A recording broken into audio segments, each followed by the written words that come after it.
to the X-Files, or the X-Player Files. We're going to take a little bit of time to remember some of the players who've created a good impression and even, hopefully, better memories at Vicarage Road. Some of them will be club legends and some of them won't be, such as who we're going to start with, which is Paul Furlong. For those of you not old enough to remember Paul Furlong, if you sit in the Rookery stand, when we finally sold him, we sold him for the money to pay for the Rookery, so you're sitting on his legacy. Furlong is a strange one to begin this as a series with, because he played for two clubs more than he played for Watford. He only played for us, as I say, for 2 seasons. He played for QPR, who he still coaches at, and he played for Birmingham City and played more than us. He even played a season at those guys up the road. But they did finish bottom of the table and they did get relegated, so not all bad. Nice. We never got promoted with him. In fact, we never even actually finished top half of the table. Furlong, like a lot of players, hit a hot streak at Watford that he never managed to replicate really elsewhere. He started his career at Enfield. Furlong had a season at Coventry. Didn't quite work out for him, so £250,000 went to Coventry and Paul Furlong came to Watford. So what did we sign? Well, it turned out that Paul Furlong was a left-sided or left-footed, tall, strong bull of a centre forward.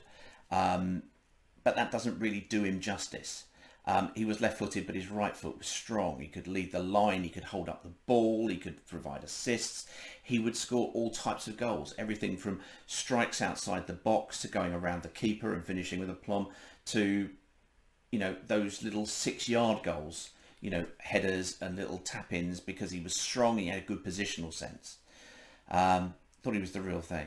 But anyway, I think he's good. You be the judge. Here's his goals from his first season in the yellow shirt, and be warned, there are some extremely tight shorts going on at the end of this video.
You see what I mean about the short shorts now, really. That was fuzzy, Furlong, being awarded the Player of the Season award. The players were already, interestingly, wearing Hummel training kit, because presumably the previous manufacturer had run out of material entirely. His second season was, again, a struggle for Watford. We only barely stayed up with a gargantuan fight and relegation battle, of which Furlong played a huge part. But he got sent off twice in a week, I believe it was. It may have been 2 weeks apart.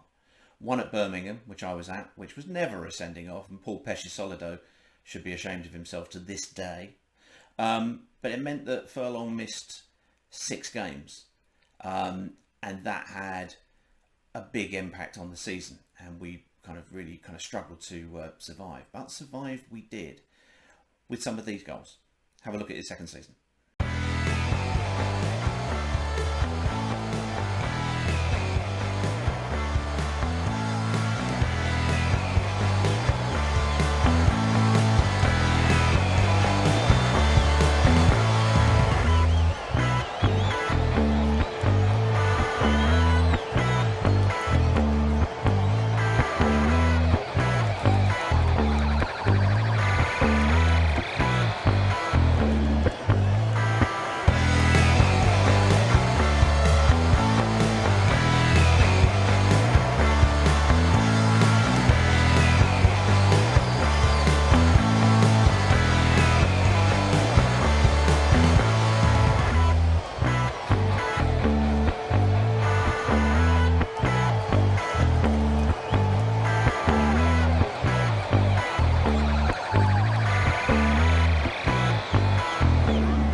So there we are at the end of our first show, if I can call it a show, not sure. We're going to award an award, I suppose, to each player that we're going to feature. And Paul Furlong is the first recipient of not just a cult hero, but club cult superhero, Mr. Paul Furlong. We look forward to seeing you next time when we'll be reviewing another ex-player in the X-Files. Thanks for joining us.